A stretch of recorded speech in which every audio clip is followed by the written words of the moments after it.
Welcome back to another tutorial, and let's talk about getting you certified for 3D printing and making your token.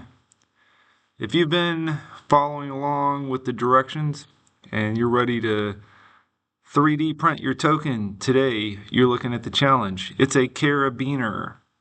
So we're going to go ahead and walk through that process right now. I'm going to be making a new blank Fusion drawing.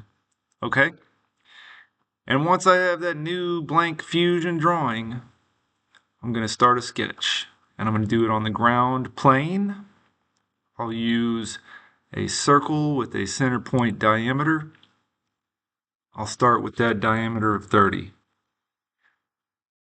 And then I'll use another circle, and it's going to be a 2-point circle.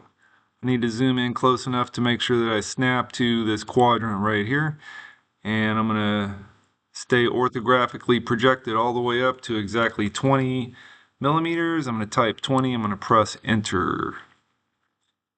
Then we're going to line. We're going to snap directly to this quadrant, and then we're going to go to a exactly tangent node. I'm going to repeat that process on the other side. Tangent node. You'll see the little tangent symbol. That's how you'll know you've done it correctly. We're going to use these scissors to trim. We'll get rid of all of this excess material in here. And then we are also going to create a new line right here at this intersection, starting 3 millimeters over on the grid, go directly to this intersection and continue from there up exactly 135 degrees to 4.243 millimeters. Okay, and check that box. And then we will use, from the modify menu, offset. This should be exactly -1 millimeter. We're also going to use lines on each side of this to close off a complete path. So that would be enclosed on both sides. We will now finish sketch.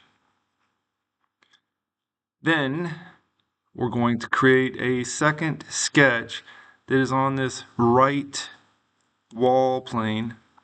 We're going to zoom in really close on this area right here, because we need to create a center point diameter circle directly on that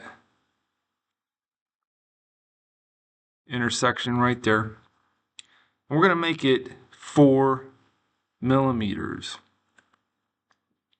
Okay. Finish sketch. At this point in time, we are ready to do the sweep.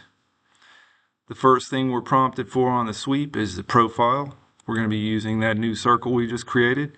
The path, we're going to be using this exterior perimeter that we created. Okay. Toggle the visibility of those sketches back on for just a few more moments because we are not done. Next, we will perform an extrude. We want to use this profile and that profile together. And instead of one-sided, we would like for it to be symmetric. So we will cut all the way through the material and say OK. At that point in time, if you want to be short and sweet and simple, your design could be done. But we're not short and sweet and simple around here. We're rock stars. We're going to make a lock. So let's start with a cylinder, and we'll snap it directly to this origin point right here. And we'll have a diameter of 7 millimeters, and we'll have a height of 10. We'll come back with a hole, place the hole on the top of this surface. Make sure you pull it away for long enough to snap it directly to the midpoint. Sometimes you can accidentally get your circle off to the side. You want it directly snapped to that midpoint. Needs to be a circle with a diameter of 5 millimeters, which is larger than the 4 millimeter diameter of that carabiner. Alright. And it needs to cut all the way through the entire length of the cylinder. This is now ready. Export. This is now ready to export as STL. STL format.